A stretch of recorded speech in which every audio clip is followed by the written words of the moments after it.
নমস্কাৰ সকলোকে আকৌ এটা নতুন ভিডিঅ'লৈ স্বাগতম জনাইছোঁ। আজি আমি মনত পেলাম আমাৰ জাতীয় পতাকাখনৰ মাজত থকা অশোক চক্ৰটোৰ কথা। মনত পেলাম চক্ৰটোত থকা দণ্ডকেইডালৰ কথা। চোন চক্ৰটো আৰু দণ্ডকেইডালে কি কয় এবাৰ চাই লওঁ। এইখনে আমাৰ তিনিবৰণীয়া জাতীয় পতাকা আৰু মাজত জিলিকি আছে অশোক চক্ৰ।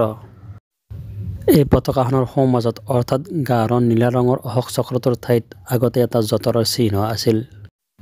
২৪ডাল দণ্ডযুক্ত এই চক্ৰটো এটা ধৰ্মীয়, ৰাজনৈতিক আৰু ঐতিহাসিক চিহ্ন। ইয়াক ধৰ্মচক্ৰ নামেৰেও জনা যায়। ২৪ডাল দণ্ড থকা কাৰণে ইয়াক সময় চক্ৰ বুলিও কয়। বৌদ্ধ ধৰ্মৰ মতে এই ২৪ডাল দণ্ডৰ প্ৰথম ১২ডাল দণ্ডই ১২টা মূল যন্ত্ৰণাক প্ৰতিনিধিত্ব কৰে। বাকী থকা ১২ডাল দণ্ডই আগৰ দণ্ডকেইডালৰ প্ৰতিক্ৰম হিচাপে অৰ্থাৎ যন্ত্ৰণা নোহোৱা বুজায়। কিন্তু আধুনিক কালত বিভিন্ন পণ্ডিতে অশোক চক্ৰৰ ভিন ভিন ব্যাখ্যা আগবঢ়াইছে।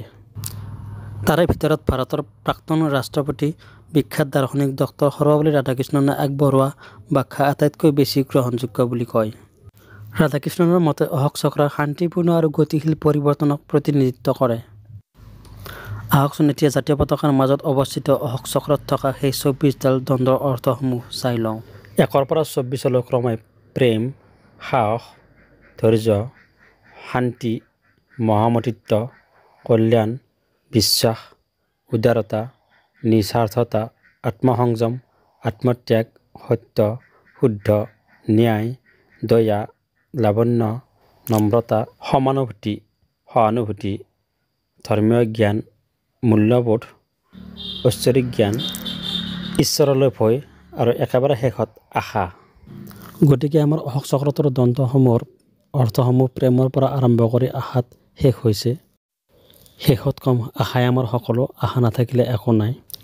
আশাহীন জীৱনে আমাৰ শূন্য বুলি আমি সময়ে সময়ে কৈ থাকোঁ। সকলোৱে বুজিব পৰাকৈ এয়াইতো আমাৰ ভাষা। গতিকে ময়ো কৰিছোঁ আশা। যদি ভিডিঅ'টো ভাল পাইছে লাইক কমেণ্ট কৰিব আৰু যদি চেনেলটো আজি প্ৰথম আহিছে তেনেহ'লে ছাবস্ক্ৰাইব কৰি বেলটো চুই দিব। আকৌ এটা নতুন ভিডিঅ'ত লগ পাম, তেতিয়ালৈ বাই।